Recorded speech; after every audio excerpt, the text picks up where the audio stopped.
Good morning. How are you doing? Hey, this is an awesome day. I was listening to a well-known communicator by the name of Julian Treasure the other day, and he's an author of a book called Sound Business. Awesome communicator, it really is. And as I was listening to him, he was talking about different things that can improve your ability to communicate, improve your speaking skill. He talked about 7 deadly sins of communication, 7 deadly sins of interacting with other individuals communicatively. And there was something that caught my attention that I thought was really good that I wanted to share with you. Number 1, you don't want to talk about people. Gossip. Gossip is a really negative thing because when you communicate in that way to somebody else, then they're automatically going to feel that later on you're going to do the same thing to them. And so therefore, you should never try to talk about individuals negatively. You should try to avoid that at all costs. It is a communication killer. The next thing is judging individuals. Nobody wants to be judged. If you have to point the finger at somebody, point it at yourself. Nobody wants to hear you pointing fingers at them in judgment.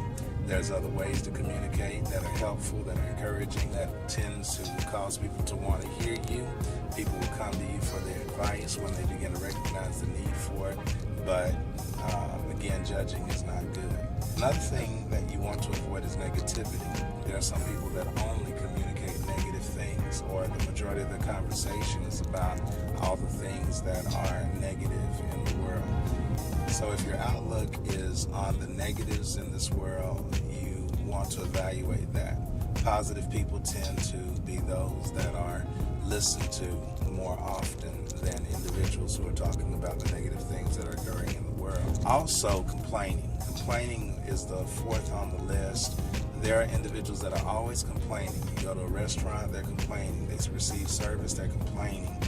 They're complaining about this and that, always complaining, and that's a quick way to turn somebody off. Another is excuses. If you always have an excuse, it's not good.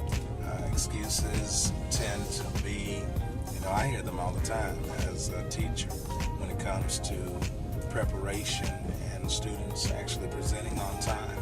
There are always students that have excuses, and if there's one way to limit your ability to be heard, keep giving excuses. Another thing is exaggerating things.